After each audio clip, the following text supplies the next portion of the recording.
Olá, bom dia, terceiro ano, bom dia, boa tarde, boa noite. Eu não sei quando vocês vão assistir essa aula. Estou gravando essa aula, né, porque infelizmente o horário não bateu, não teve como a gente fazer essa aula com a presença de vocês. Sou o professor Gilvan, hoje eu estou aqui no lugar do professor Ari, né, porque como nós comentamos anteriormente, existe uma necessidade de relacionar as disciplinas, sobretudo as disciplinas de filosofia, de sociologia e de história, e como o professor Ari havia adiantado, né, em alguns momentos ele vai me substituir, em alguns momentos eu vou substituir, dependendo da demanda, dependendo dos nossos conteúdos, né, com o intuito, claro, de fazer o melhor para todos vocês. Então, no dia de hoje nós vamos tratar um tema bastante importante da filosofia, né, bastante intuitivo também, porque não é um tema que se fecha num sistema próprio, que requer uma lógica própria e uma lógica interna. Então, desculpe-me, está muito parecido, é um tema que se relaciona, de certo modo, com a sabedoria, talvez com a sabedoria popular, né? E o intuito de hoje é desenvolver algumas habilidades, né? E uma delas é refletir sobre o tema felicidade no contexto da contribuição filosófica e distinguir relações mantidas por pessoas de diferentes culturas com a ideia de felicidade. Esses são os nossos dois objetivos de hoje, né, os nossos dois principais objetivos, além de tentar promover uma reflexão, né, a partir dessas duas filosofias, dessas duas correntes filosóficas, que estão muito mais para duas correntes de sabedoria, embora os seus fundadores, digamos assim, nunca tenham pensado sobre esse aspecto, né? Então, é bastante importante a gente pensar a filosofia desses autores partindo, talvez, de uma análise um pouco mais pé no chão, digamos assim, porque exatamente essa era a proposta desses autores, tá? Como o tema que nós trataremos é a felicidade, eu fiz alguns recortes aqui, com o intuito somente de ajudar, a aula será um pouco mais conversada, mas eu vou colocar aqui alguns slides, né, para que, na medida do possível, esses slides sirvam talvez como um norte, ou talvez como um disparador para a nossa reflexão. Tá, tudo bem? Então, como eu disse, o tema é estoicismo e epicurismo, e o subtema seria a ataraxia e a imperturbabilidade da alma como condição para a felicidade. Como vocês bem sabem, né, todos vocês bem sabem, porque esse é um tema do segundo ano, isso que eu vou citar agora, muitos autores tratam da felicidade como meta da filosofia, né? Como um porquê da filosofia. Para o Platão, por exemplo, a filosofia ela é a medicina da alma. Então, o filósofo, né, a partir de uma divisão em 4 partes, digamos assim, né, o tetrafarmakos, ele vai tentar restabelecer a alma do sujeito que está numa condição de perturbabilidade. Né, um pouco do que faz hoje, né, nos nossos tempos, o psicólogo. Né? Para o Aristóteles, né, a filosofia tem como finalidade a eudaimonia, né, que é um termo grego para felicidade também, e essa eudaimonia é uma tentativa de estabelecer no sujeito as suas potencialidades e o equilíbrio, né? Então o sujeito ele precisa ser equilibrado para que ele possa ser ético e viver bem na polis. Então, muitos filósofos antigos, e o Platão e o Aristóteles precederam essas duas escolas. O Aristóteles morreu pouco antes, né, dessas duas escolas se iniciarem.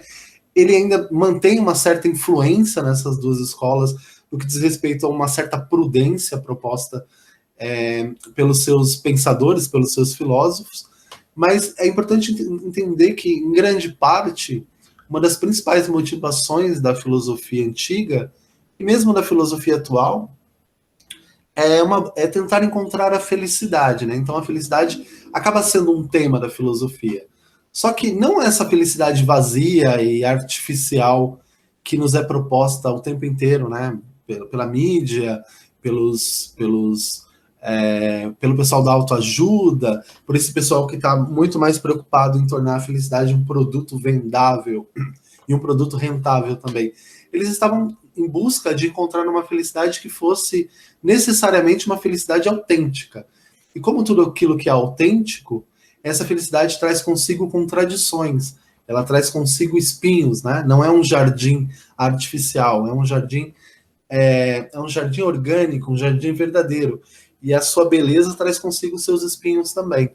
Então, é bastante importante entender que toda e qualquer busca pela felicidade, seja ela partindo desses pensadores antigos, seja ela partindo dos pensadores modernos, ela vai passar necessariamente por esse olhar, né, de que se está muito fácil, é bem provável que seja artificial, que seja superficial e que seja algo passageiro, né? Essa busca por uma felicidade que está muito mais ligada ao modo como eu vejo as coisas do que ao modo como as coisas vêm até mim, está muito atrelado nessas duas escolas a uma percepção de sabedoria, né? Então, para que eu seja feliz, né, já dando um spoiler aqui, tanto em um quanto em outro, tanto em uma escola quanto a outra, o mundo não precisa melhorar para mim, porque o mundo é hostil, é espinhoso, é inóspito, e o mundo nunca vai melhorar, e o mundo sempre foi assim.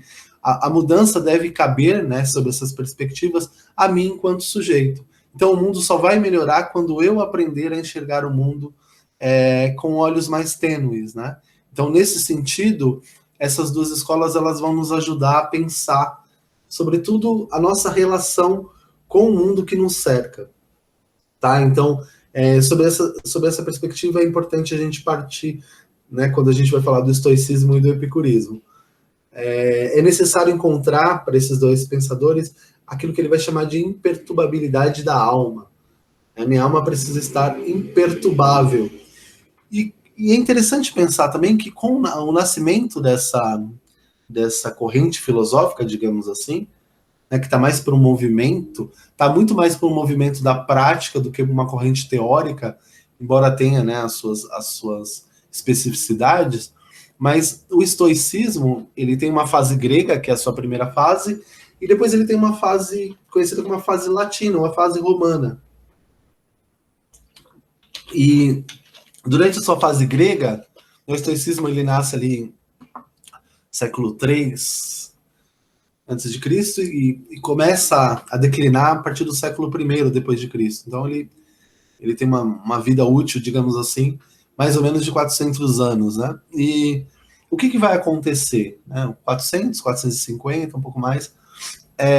A Grécia, né? Que era sobretudo Atenas, né? A cidade de Atenas, mas a Grécia que tinha sua estrutura política sustentada ou embasada ou balizada na polis, né, que é aquela política que a gente trata, né, do convívio, das liberdades, da democracia, estava sob domínio da Macedônia. E durante esse período, né, o período helenista, ou período helenístico, esse domínio macedônico, ele gerou nos cidadãos gregos, ele gerou naquele povo uma certa angústia, um certo desamparo, né, um certo desencantamento para com o mundo.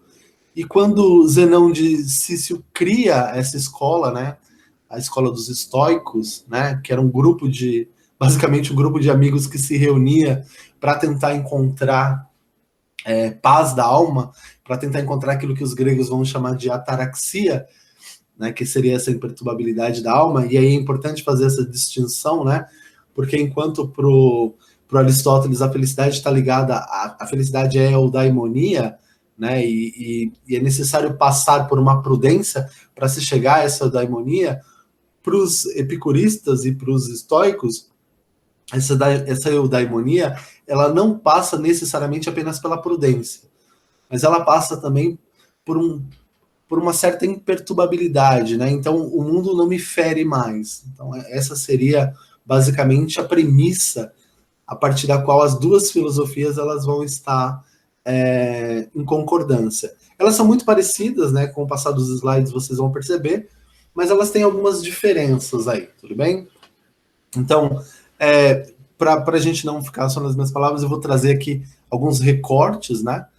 Então, o Abagnano vai dizer o seguinte: uma das grandes escolas filosóficas do período helenista, assim chamado pelo pórtico pintado, onde foi fundada.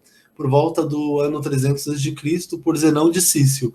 Às vezes aparece Zenão de Cício, às vezes aparece Zenão de Cítio. Vai depender da tradução, tá? Os principais mestres dessa escola foram, além de Zenão, Cleante de Acho e Crisópido de Solis. É interessante vocês lembrarem disso, que os pensadores dessa época, e um pouco mais adiante também, né, mesmo depois de Cristo, havia uma relação entre o pensador e o lugar onde ele morava, né? Então você tem o Zenão de Cício, né? Então o pensador está muito ligado ao lugar onde ele mora. Então, por exemplo, vocês têm Gilvanda Tiradentes. Né? Isso é muito, muito interessante pensar, né? Nós filósofos estamos sempre ligados ao lugar onde a gente vive. Então, voltando aqui, esse pensamento estoico, esse pensamento epicurista, ele nasce antes de Cristo ali e ele acaba um pouquinho depois que a igreja cristã começa a se iniciar, e tem uma relação entre o estoicismo e o epicurismo também com alguns textos bíblicos, né? Uma relação também com algumas cartas paulinas, né? E, enfim, é bastante interessante pensar que essas escolas filosóficas elas exerceram grande influência sobre as religiões monoteístas, o judaísmo e sobretudo, o cristianismo também, tá bom? Então, a gente tem aqui, como definição, deu uma travada aqui, mas a gente tem aqui, para pensar, né, a partir daí, algumas delimitações acerca da corrente filosófica. Né? E aí, isso vai nos propor uma reflexão. Né? O Abagnano vai dizer o seguinte: assim como um animal é guiado infalivelmente pelo instinto, o homem é guiado infalivelmente pela razão, e a razão lhe fornece normas infalíveis de ação que constituem o direito natural. O que ele está dizendo? Ele está dizendo o seguinte: o homem, né, assim como os animais, ele precisa desenvolver as suas potencialidades. E existe uma razão organizadora no mundo que vai dar conta para que isso aconteça, que vai criar as condições para que isso aconteça, embora a adesão ou não depende da vontade do sujeito, depende da vontade do homem.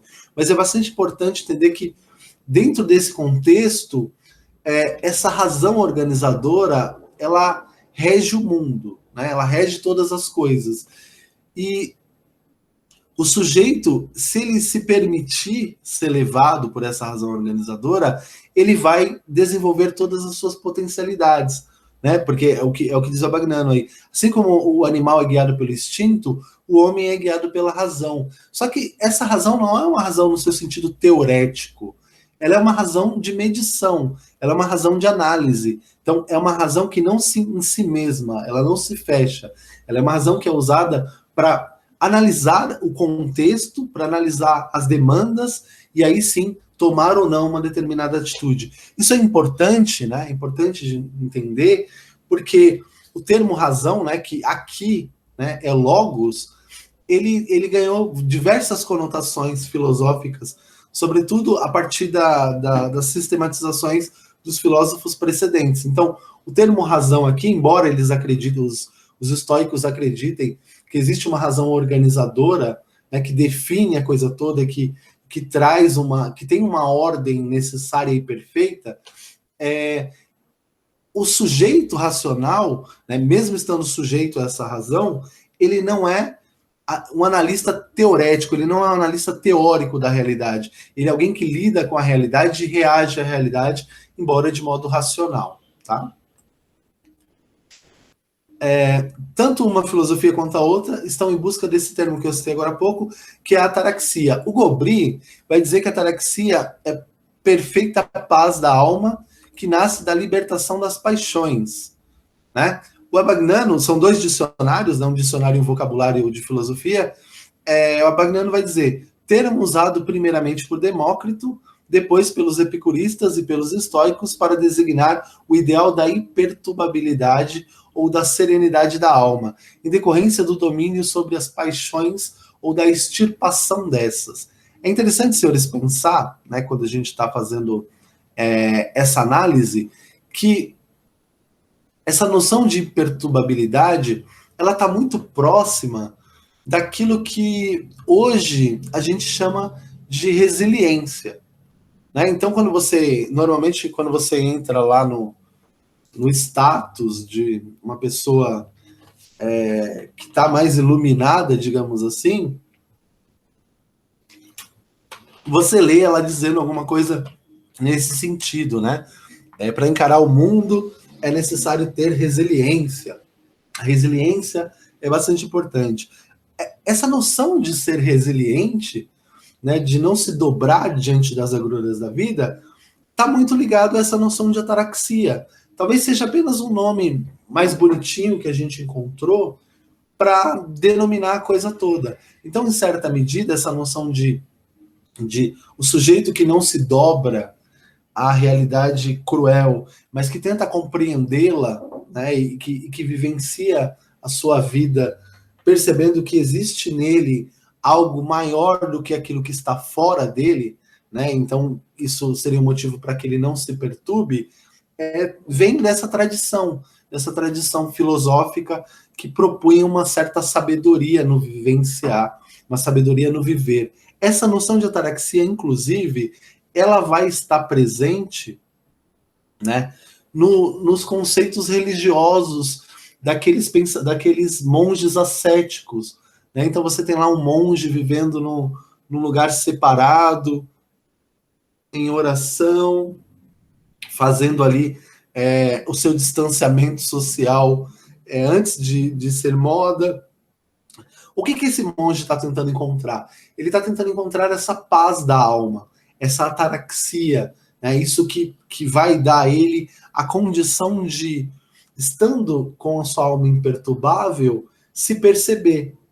Né? Porque nesse contexto, senhores, o grande eixo do estoicismo é assim, é o seguinte: eu não posso, aquilo que eu não posso mudar, eu devo aceitar. Então, para um estoico, é muito importante que você, por exemplo, no que diz respeito à sua saúde, você precisa cuidar da sua saúde, você precisa ser alguém que se alimenta bem, né, que faz as coisas da maneira correta. Só que se a doença vier, e mesmo tendo feito a sua parte, a doença vier, digamos assim, não tem como escapar disso. Né? Então você precisa aceitar, porque aquilo que não tem remédio, remediado está. Né? Claro, você vai se medicar, você vai procurar um médico, você vai tentar restabelecer a sua saúde, mas você não vai ficar se sentindo o perseguido, você não vai ficar se sentindo a pessoa mais depreciada do mundo porque você ficou doente, porque essa noção de que existe uma razão que ordena todas as coisas vai dizer o seguinte, que tudo que acontece tem um propósito, seja ele um propósito necessário, seja ele um propósito contingente, mas existe um propósito. E pelo fato de haver um propósito, você precisa se resignar, você precisa aceitar, né, que essas coisas aconteçam com você, porque é da natureza da existência humana ter essas coisas diante de mim. Isso serve também para outras questões, né? Então, por exemplo, a gente pode pensar, a partir dessa noção dos estoicos, na opinião que o outro tem acerca de mim. Isso é Epiteto, diz um outro estoico bastante importante, o Epíteto, dependendo de quem quer pronunciar, ele vai dizer o seguinte, eu acho isso bastante interessante e bastante importante. Ele vai dizer, olha, você não deve se preocupar com a opinião que as pessoas têm a seu respeito. Porque você não pode mudar a opinião que as pessoas têm ao seu respeito. Independentemente do que as pessoas acham acerca de você, você sabe quem você é. E se você se perturbar e se você permitir que essa perturbabilidade chegue até você, ela só vai te fazer mal. Né? Então, em certa medida, você não pode se deixar levar por essas coisas externas, digamos assim. Seja o medo da morte, seja o medo da doença, seja a vergonha, né, ou o constrangimento por aquilo que as pessoas vão dizer, né, sei lá, por aquilo que as pessoas vão pensar acerca de você, né? Então, o que eu não consigo mudar, o que não está sob o meu poder, eu não devo me preocupar. Se uma coisa não está sob o meu poder, eu não devo me preocupar com ela. Eu não devo deixar que essa coisa me angustie. Né? Isso é bastante importante, porque o Epiteto vai dizer, você só tem uma vida. Né? O Epiteto, como eu disse, é um pensador importante. Você só tem uma vida. O seu tempo, ele está se indo.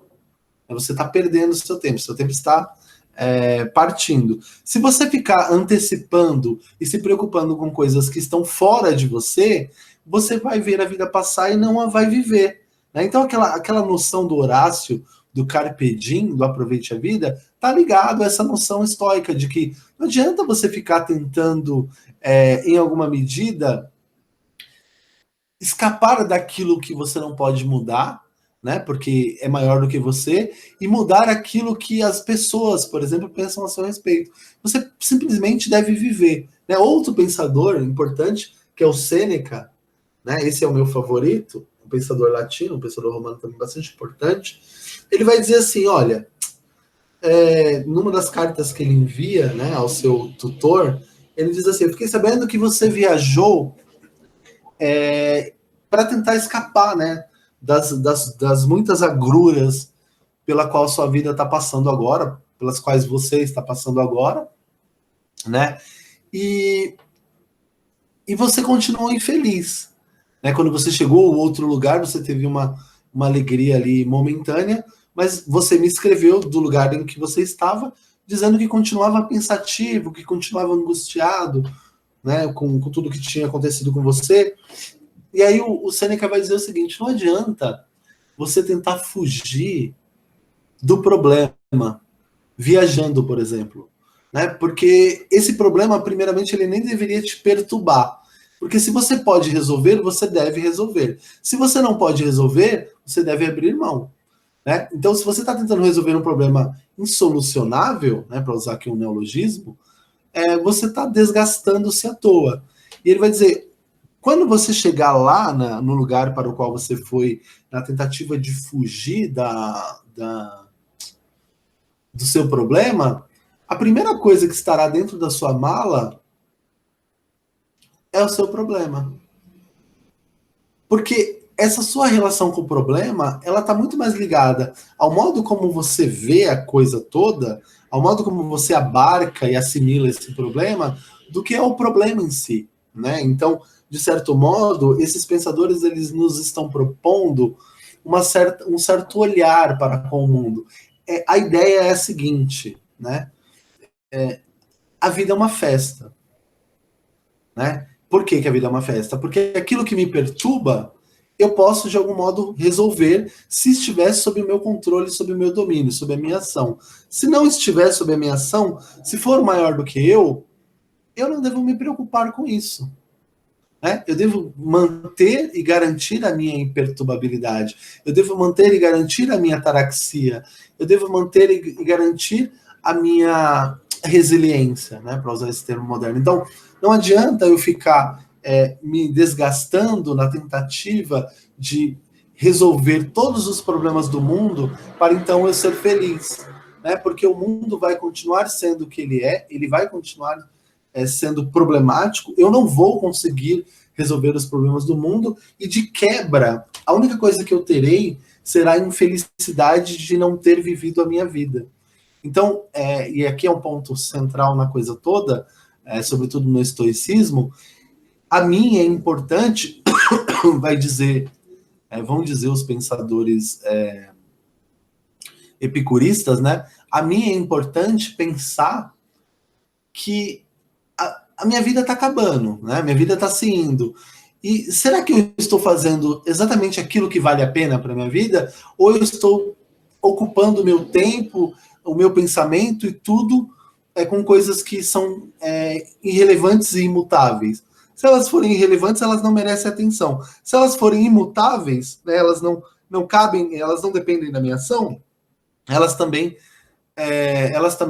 não merecem atenção. A ideia é mais ou menos a seguinte: os epicuristas, eles dizem isso: tudo tem um preço, né? A questão é, para quem você está pagando esse preço? E aí a gente tem alguns pontos centrais nessa noção, né? Que a imperturbabilidade, ela vai passar exatamente por essa noção: eu não posso me sujeitar àquilo que é maior do que eu. Eu vou dar um exemplo para vocês aqui, que talvez seja um exemplo prático interessantíssimo. Enquanto eu estou dando essa aula, eu tenho 2 gatos aqui, né? Eles estão aqui no apartamento, E os dois gatos estão dormindo, e eles estão dormindo há muito tempo. Eles só acordam quando eles sentem alguma vontade fisiológica, digamos assim, né? Então, eles estão muito tranquilos, né? Diferente do meu cachorro, que fica na casa da minha mãe. O meu cachorro que fica na casa da minha mãe, ele não descansa, ele tá ligado no 380 o tempo inteiro, ele tá, né, na loucura dele ali. Enquanto os gatos, eles estão aqui vivendo o mais puro e o mais tênue estoicismo, né? Nada os perturba, eles não estão preocupados com o que eles vão comer amanhã, se eles vão ter que plantar para colher, eles estão muito tranquilos ali, vivendo a vida deles e esperando que o momento se faça sem que haja nenhum tipo de antecipação. E aí está uma outra questão importante. É necessário não antecipar, porque se você antecipa, você só se desgasta. Então, em certa medida, senhores, o estoicismo ele está ligado a uma vida que se dá no agora.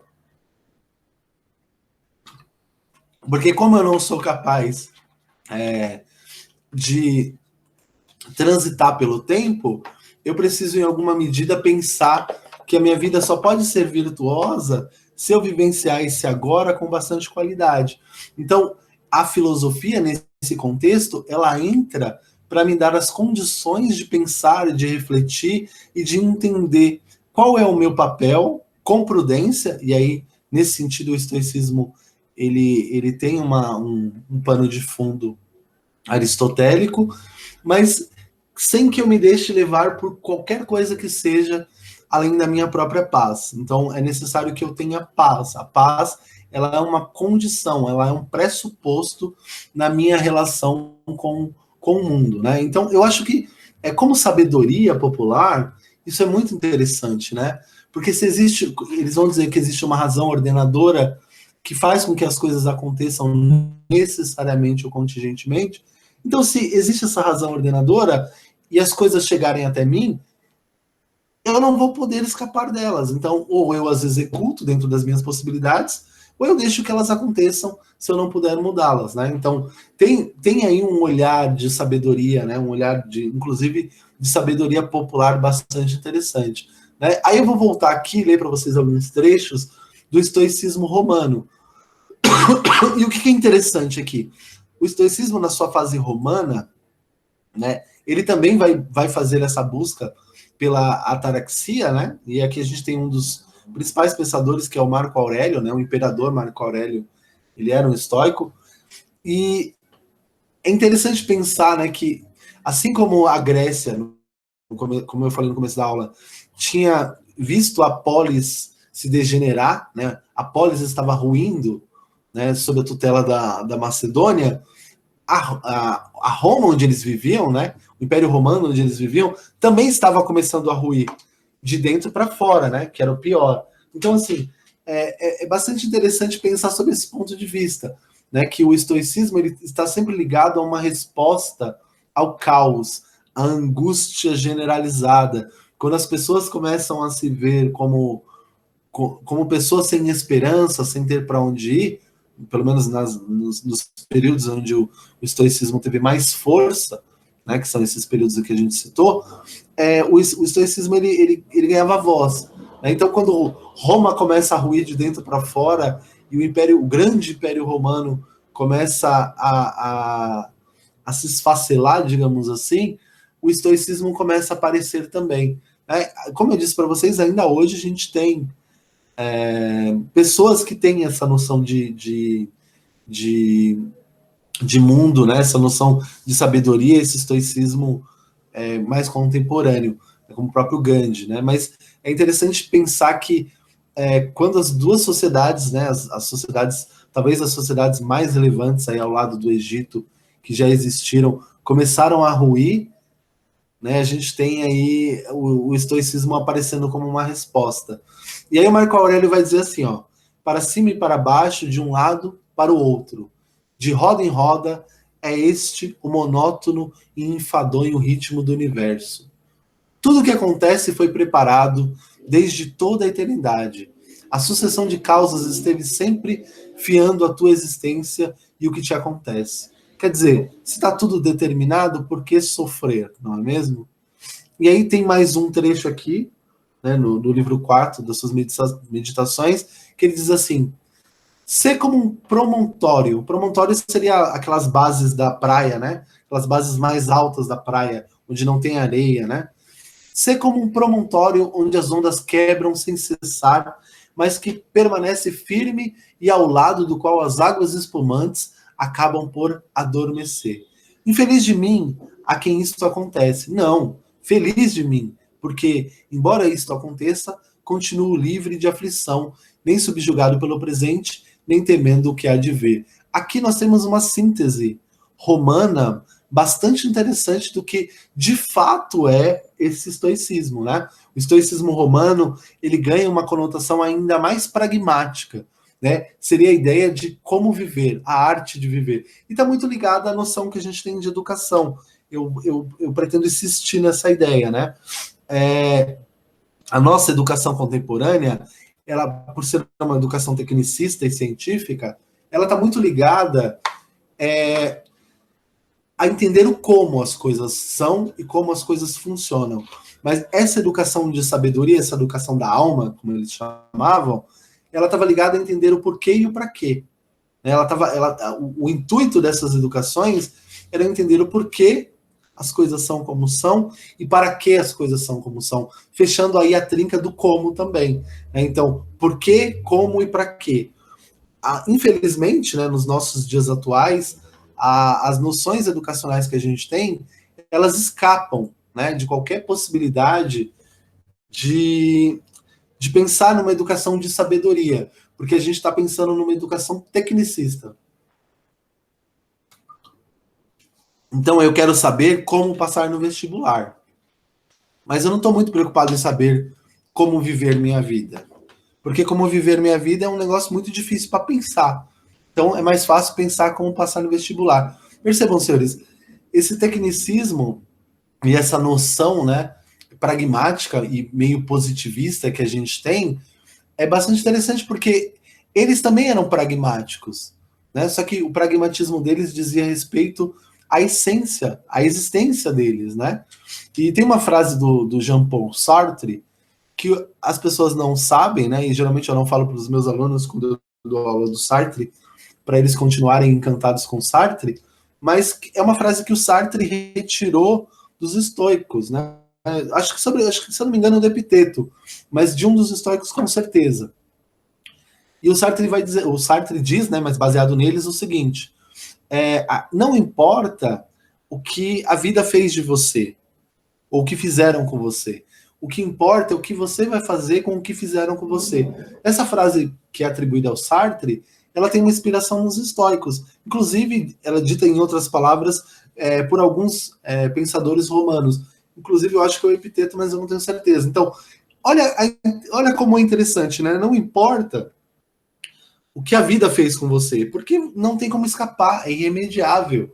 A ordem que controla todas as coisas não vai parar de fazer e de seguir a sua ordem porque você está ali. Você só precisa se adequar e aceitar, né? Então não importa o que a vida fez com você, o que importa, na verdade, é o que você fez com o que fizeram com você. Ou seja, é a maneira como você vai lidar com essas coisas que vai, no fim das contas, determinar se a sua vida valeu ou não a pena.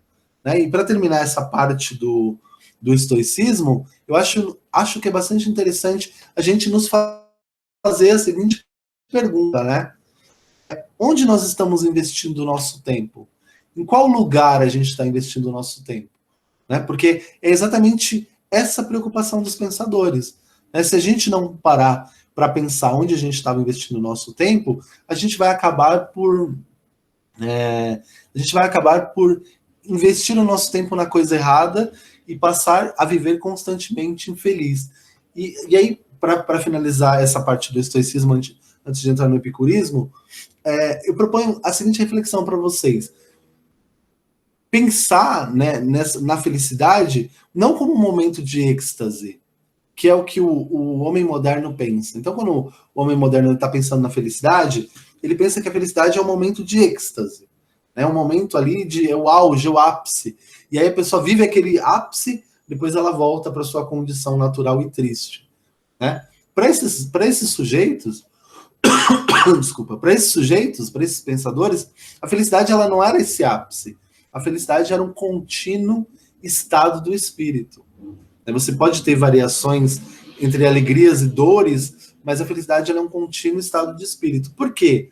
Porque se eu ficar dependendo desse ápice, se eu ficar dependendo desse êxtase, eu nunca serei feliz.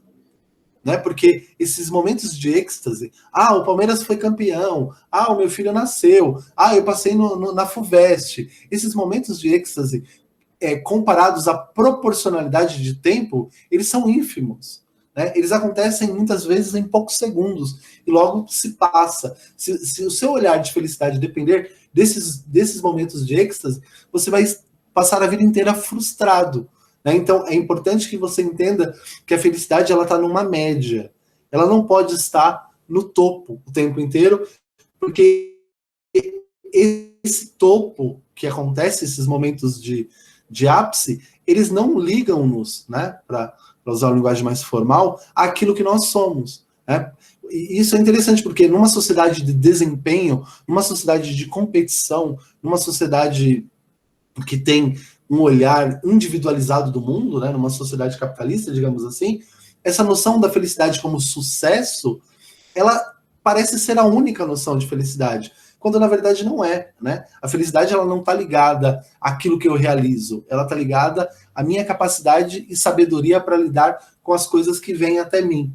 Né? Então, nesse sentido, senhores, essa era a ideia do estoicismo, né? Sobretudo do estoicismo romano, né, nessa segunda etapa. E aí a gente vai entrar no epicurismo, e aí o que acontece? O epicurismo ele é uma filosofia extremamente complexa, talvez mais complexa do que o estoicismo, e bastante interessante, que está, né, e aí eu não sei se felizmente ou infelizmente, sob a égide de falsas interpretações. Então, numa certa medida, faz-se necessário entender que o epicurismo não pode ser resumido e não é possível dizer o que é o epicurismo numa aula aí de 20, 30 minutos, porque ele é extremamente complexo e ele exige da gente, ele exige de nós grande capacidade reflexiva. Então eu vou apresentar para vocês aqui alguns poucos elementos, né, com o intuito de promover uma reflexão mesmo, porque a gente não consegue dar conta do epicurismo como um todo, tá bom?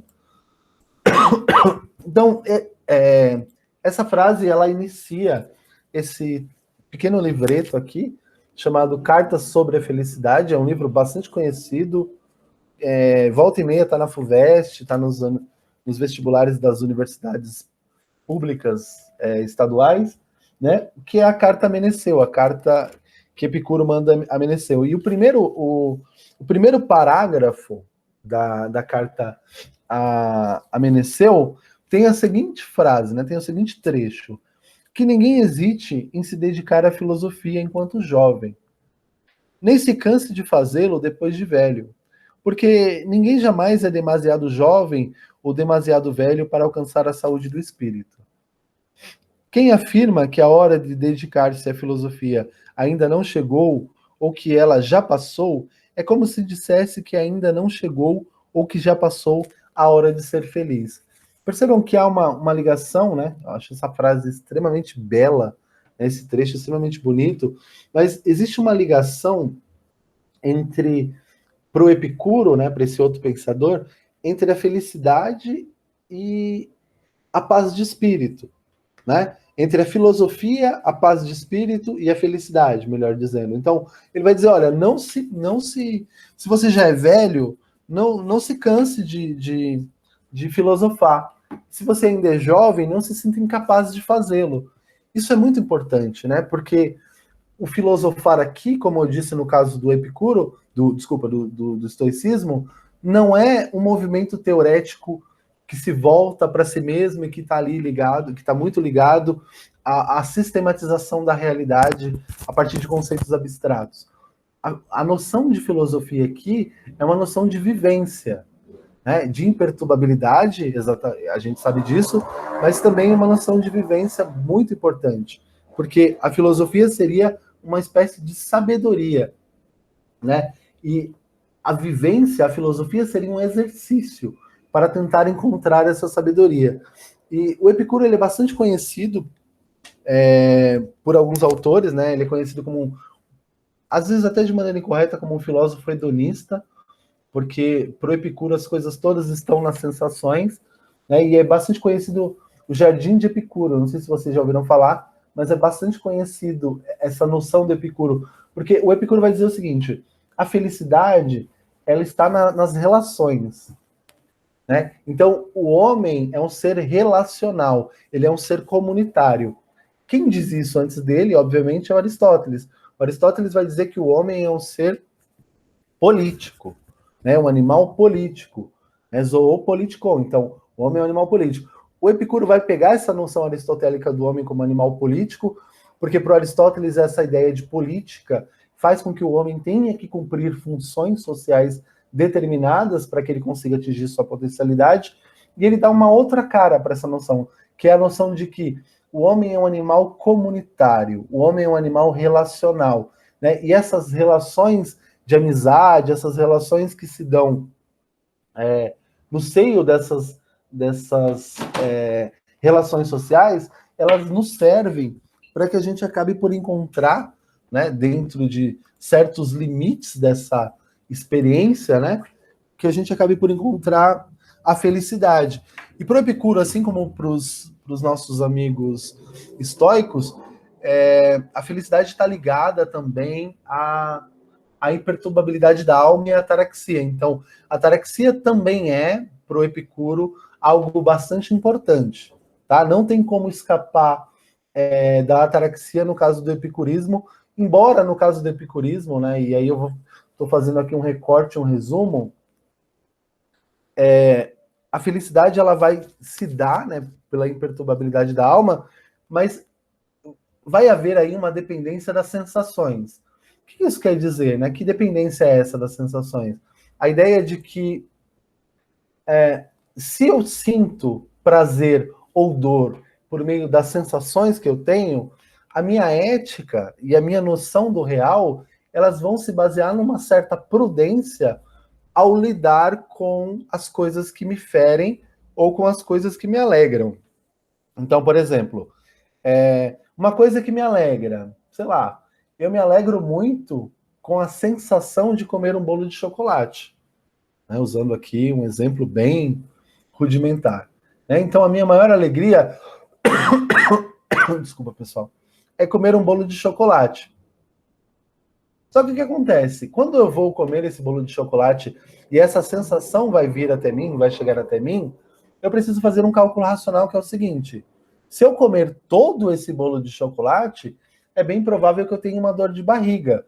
Logo, essa sensação boa e esse prazer, toda essa endorfina solta na minha corrente sanguínea, logo vai desaguar em cólicas horríveis e em grande constrangimento. Então, eu não vou comer demais. Percebam, senhores, existe aí um cálculo racional do Epicuro bastante interessante, né? O Epicuro que vai dizer que os deuses não estão preocupados, que não são invejosos, que não estão preocupados com as mazelas e os vícios humanos. Ele vai dizer, os deuses eles não tem por que um deus sentir inveja, né? Não tem por que um Deus sentir medo. Não tem por que um Deus se sentir constrangido. Mas ao homem, essas coisas elas são presentes, né? Então, para você garantir a sua imperturbabilidade da alma, você não pode se entregar aos prazeres de modo desenfreado, digamos assim, né? Então, em certo sentido, para o Epicuro, é importante que você busque os prazeres, que você encontre os prazeres e essas sensações que os prazeres trazem, só que sem ultrapassar um certo limite de prudência. Porque assim como é necessário encontrar o prazer nas sensações, é necessário evitar a dor que as sensações trazem também. Então, em certa medida, existe uma ética por trás dessa noção, é uma ética do equilíbrio, inclusive, que vai dizer o seguinte: é muito bom estar bem e sentir prazer, mas é muito bom também evitar a dor. Olha que interessante, né? É muito bom evitar a dor. E, em certo sentido, a filosofia do Epicuro ela está ligada ao estoicismo, ao dizer, por exemplo, que nós não podemos, se eu não posso escapar da dor, e se eu não posso escapar do sofrimento, porque ele não é uma dor e ele não é um sofrimento das sensações, então eu preciso aceitar. O epicurismo também promove uma ideia de resiliência, mas existe aí um ponto de hedonismo no epicurismo que fez com que o epicurismo fosse mal interpretado com o passar dos séculos, né? Então, quando você ouvia a palavra epicurista, por exemplo, ou epicurismo, algumas pessoas associavam essa noção ao hedonismo, né? A ideia de viver em prol dos prazeres. Então, é uma pessoa que não tem medida, é uma pessoa que está desenfreada, ela não consegue fazer uma análise do contexto e ela vive muito, muito próximo àquilo que seria um animal, né? Então, um epicurista, na noção do senso comum, não seria um gato, seria um cachorro, né? Porque está ali o tempo inteiro vivenciando uma realidade dos prazeres. Mas é um erro. Se você analisar o epicurismo de maneira concreta, você vai poder dizer o seguinte: o epicurismo ele não é o epicurista não é o cachorro, ele é o gato, porque existe também essa noção de imperturbabilidade, né?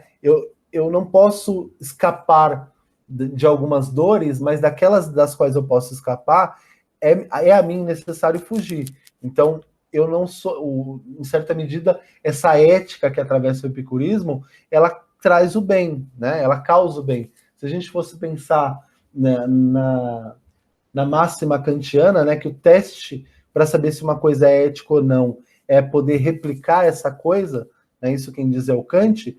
Então, se eu fizer isso pensando na filosofia do Epicuro, tem como pensar, sim, né, numa noção de ética no Epicuro, porque se a mim é necessário fugir das dores, então tranquilamente eu posso imaginar, né, que existe uma ética aí.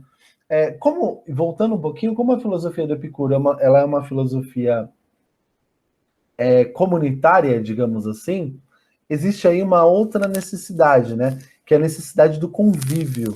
E o Epicuro ele promoveu algo bastante complexo para a época em que ele vivia. Né? Complexo em que sentido, professor? Era necessário encontrar a felicidade nesse convívio, né, nesse filosofar contínuo, né, nessa busca pelas boas sensações. E o Epicuro ele disponibilizava, né, dizem aí os seus comentadores, o jardim da sua casa, para que as pessoas fossem ali vivenciar esses momentos. Né? Daí esse slide. Né? É claro, lendo aqui o Reale, é claro que diante dessa mensagem, todos os homens tornam-se iguais, porque todos aspiram à paz de espírito, todos têm esse direito e todos podem alcançá-la, se quiserem. Consequentemente, o jardim quis abrir suas portas para todos. Professor, do que você está falando? O Epicuro, mesmo à época, né, em que haviam as classes sociais ali, as castas sociais determinadas, o Epicuro abria as portas do seu jardim para todos aqueles que queriam, em alguma medida, serem felizes. Então, se você quer ser feliz, e aí, nesse sentido, o Epicuro era um cara bem revolucionário, você pode frequentar o meu jardim. Você pode ser mulher, né? Vocês sabem que as mulheres elas não eram bem-vindas nas rodas filosóficas, né? As mulheres cumpriam um papel secundário, mesmo na Grécia, que pressupunha uma democracia. Você pode ser criança e, mais ainda, você pode ser escravo, né? Isso, para aquela época, era algo assim impensável, né? Então, quando a gente ouve a palavra jardim de Epicuro, né, a alcunha, né, o título Jardim de Epicuro, a noção que está por detrás disso é todas as pessoas reunidas em prol de encontrar uma felicidade, em prol de encontrar os prazeres das sensações e evitarem as dores de modo equiname. né? Então, todo aquele que quer a felicidade, se de fato a quer, né, a encontrará, mesmo que seja ali num momento circunscrito e mesmo que seja a partir dessa reflexão filosófica. Então, nesse sentido, ser feliz é se afastar da angústia, né? E é se aproximar do outro também. E aí eu acho que por isso que, em certa medida, o epicurismo ele foi tido, sobretudo durante o período da Idade Média, como algo perigoso, né? Porque o cristianismo, ele muito platonizado, ele vai pensar que o corpo ele é uma coisa ruim, né? O que importa é o espírito. E o corpo, ele é a prisão da alma, né? Até um pouco baseado no que Platão vai dizer. E aí, quando um pensador propõe uma relação com a felicidade que está ligado à sensualidade, mas aí a sensualidade aqui, ela não tá ligado ao tom do erótico, né? A sensualidade aqui ela está ligada à ideia de uma relação de proximidade carnal, mas não erótica, né? Isso foi para a igreja algo bastante incômodo. Então, em certa medida, a igreja católica e mesmo a igreja protestante depois, as noções que o epicurismo trazia de felicidade contradiziam as noções ascéticas que eles propunham, né? Então, em certa medida, essa busca pela felicidade, pela ataraxia, que chega até mim por meio das sensações, ela é muito perigosa, né? Porque, sobretudo a partir de Santo Agostinho, e é importante dizer para vocês que Santo Agostinho foi um cara que tentou responder a Epicuro, né? E a partir de Santo Agostinho vai haver uma noção ali de que o corpo ele é uma prisão, a carne é má, né? Isso está presente também nas cartas paulinas, né? Você tem duas naturezas, uma espiritual e uma carnal, e a espiritual ela é superior. Então, quando você propõe uma filosofia em que você vai encontrar a felicidade do espírito por meio das sensações do corpo, digamos assim, e aí não são só sensações do corpo, tá? São sensações abstratas também, mas é a partir do corpo que você as vivencia, né? Seja pelos sentidos pelo sentido da audição, pelo sentido do toque e tudo mais, né? Então, essa noção era extremamente incômoda para as concepções religiosas do seu tempo. E aí, o que eles fizeram, né? Se era incômoda, acabou se criando, deram um tom para o epicurismo de hedonismo desenfreado, quando na verdade nunca foi. Um pouco do que aconteceu com Maquiavel também, né? Quando Maquiavel se propôs a criar uma ciência política pragmática, que não considerava os valores e as virtudes, mas a realidade mesma, o que era maquiavélico ganhou o tom de mal, de ruim, né? Houve um tom pejorativo naquilo que era maquiavélico. E a mesma coisa aconteceu com aquilo que era epicurista, né? Então o epicurista é um cara que não quer trabalhar e quer ficar no jardim o dia inteiro satisfazendo as suas necessidades. Quando na verdade essa é uma análise bastante rasa, digamos assim, de uma noção do que de fato é a filosofia epicurista.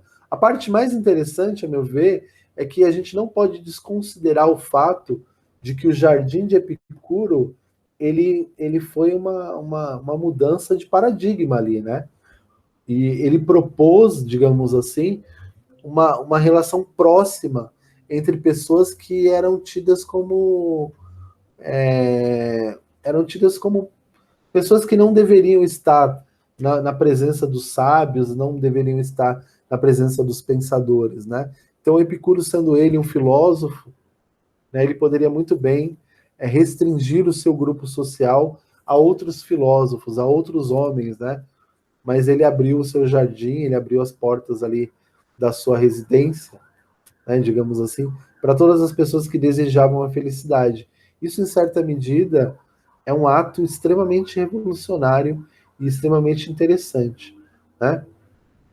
E para finalizar, e aí para tratar uma questão mais conceitual, né, o Brum vai dizer o seguinte: o sensualismo de Epicuro repousa inteiramente sobre a ideia de que a sensação é a grande mensageira do real, aquela que simultaneamente nos vincula ao que existe e nos guia tanto em nossa busca do que nos agrada, como na nossa fuga diante do que nos desagrada. Então, é o que eu falei, né? A ética epicurista, ela vai passar por essa noção, né, de que você tem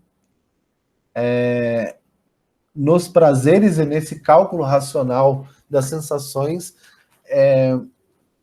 uma noção do que fazer ou não, né? Então você tem ali um aspecto moralizante da realidade, digamos assim. Para Epicuro também, né, se a gente for pensar... Nossa, a câmera está desligada. Para Epicuro também, se a gente for pensar nessa noção de imperturbabilidade, ele vai dizer o seguinte, isso está na carta Meneceu. Você não deve temer a morte, porque quando a morte chegar, você não mais estará. E enquanto você estiver, ela ainda não chegou. Então ele vai dizer o seguinte, já que a morte é o vazio e que tudo acaba, e para Epicuro isso é bastante importante, para Epicuro tudo acaba na morte, porque a morte é a cessação, né? Cessa-se as sensações, então ela acaba com as sensações, portanto ela é o último patamar, ela é o fim de tudo. Eu não devo temer a morte porque eu nunca estarei no mesmo ambiente que ela. Quando ela chegar, eu já terei partido. E enquanto eu estiver aqui, ela não estará. Então, a morte e a vida, por Epicuro, né, usando uma metáfora mais aberta, elas são como água e óleo. Elas não se misturam. Né? Então, enquanto eu estou vivo, que eu vou dizer meio óbvio, mas enquanto eu estou vivo, eu ainda não estou morto. Então, eu não tenho que ter medo. E quando eu morrer, né, e a morte chegar, eu não estarei mais. Então, ela não pode me fazer mal nenhum. Então, nesse sentido, o epicurismo ele ainda dá um passo um pouco mais radical do que o próprio estoicismo. O que vocês devem considerar, né? Embora tenha muito mais coisa para dizer, mas a ideia aqui era passar os conceitos maiores, é que tanto o epicurismo quanto o estoicismo, eles estão ligados a uma noção de humanismo, né? Embora dizer isso seja um anacronismo, né? Para a gente ficar aqui nas muitas palavras com ismo.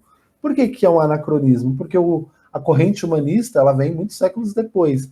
Mas o que o humanismo defendia e defende, né? Porque ainda existe o humanismo, está muito ligado ao que esses pensadores defendiam. Está muito ligado ao olhar que eles tinham para com a realidade, né? A noção do direito do homem de ser feliz, né? Do direito dos escravos e das mulheres, né? O que a gente hoje seria como as minorias, né? Que a gente não tem mais a escravidão ainda bem, mas os grupos colocados à parte participarem, essa noção de inclusão, essa noção de compartilhamento das sensações, que está muito ligado a uma noção de humanismo, de respeitar as diferenças e tudo mais, né, que nasce ali 2.300 anos atrás. Então, quando a gente pensa em Epicuro, quando a gente pensa no estoicismo, talvez a definição maior, né, além dessa noção de ataraxia e perturbabilidade da alma, seja a noção de que esses sujeitos eles abriram portas para que a nossa reflexão ética e a nossa reflexão moral hoje fossem muito melhores. Então, a gente consegue encontrar uma ética estoica, a gente consegue encontrar uma moral epicurista, e essa ética e essa moral epicurista e estoica, elas vão reverberar historicamente, embora tenham cessado ou sido abafadas durante um tempo por causa da ascensão das teocracias europeias, como algo que vai nos dar a possibilidade de pensar uma vida menos intolerante, de pensar uma vida mais inclusiva, digamos assim. Então, em certa medida, esses autores eles nos trouxeram uma contribuição grandiosa, né, para que a gente seja capaz de pensar a nossa vida como um grande jardim, né? Que a lição de Epicuro de filosofar no jardim, de aceitar as pessoas diferentes, né, diferentes, de classes sociais diferentes, de gêneros diferentes, de etnias diferentes, sirvam para nós, né, também, para a gente promover uma mudança na realidade que nos cerca. Né? Então, eu acho que essa talvez seja a grande medida em que esses autores eles nos ajudam a pensar, né? Que as pequenas comunidades de amizade do Epicuro, né, que tinham ali as sensações como pano de fundo, as boas sensações, né, que elas nos inspirem também nas nossas relações com os nossos amigos, nas nossas relações com outras pessoas, né, que a gente também produza boas sensações nas pessoas e que, na medida do possível, a gente consiga evitar que essas pessoas sofram, né, por causa da nossa ação egoísta, né? Então, tem uma questão aqui também que é uma filosofia do não egoísmo. É uma filosofia que não é voltada somente para si. Embora o indivíduo seja o centro, esse centro ele é compartilhável pela prática filosófica, né? E eu acho que é isso, senhores. A ideia aqui era apresentar para vocês uma noção mais geral. Existem aqui algumas especificidades, né, que eu até anotei aqui, e algumas coisas mais técnicas que a gente poderia tratar do Epicuro e do estoicismo, do epicurismo e do estoicismo, mas eu acho que se a gente ficar preso a essas noções e essas tecnicalidades, a gente acaba perdendo a noção geral, né? Que seria esse humanismo rudimentar e elementar que vai desaguar nas possibilidades de moral e ética que a gente tem hoje. Então, a ideia era apresentar esse quadro geral. É claro que há muito mais coisa a ser dita sobre Epicuro, há muito mais coisa a ser dita sobre os estoicos, mas essas coisas que podem ser ditas, elas são facilmente encontráveis na internet. Mas essa reflexão que a gente está fazendo aqui, ela já não é tão fácil de encontrar. Então, a proposta aqui é tentar enxergar o mundo, não a partir das especificidades, né, técnicas, mas tentar enxergar o mundo a partir do olhar desses pensadores. Em alguma medida e em algum momento, se colocar no lugar desses pensadores e tentar, diante das dificuldades e das problemáticas, enxergar o mundo com esse olhar generoso que esses sujeitos olharam e viram, a partir do qual eles viram o mundo. Tudo bem, senhores? Vou me encaminhar aqui para o encerramento. Espero que vocês tenham chegado até aqui, tenham assistido até o final. O professor Ari vai produzir aí o formulário e vai enviar para vocês, tá bom? Bom, eu não precisaria dizer isso, na verdade, porque o vídeo vai chegar junto com o formulário. Mas até mais, a gente se vê.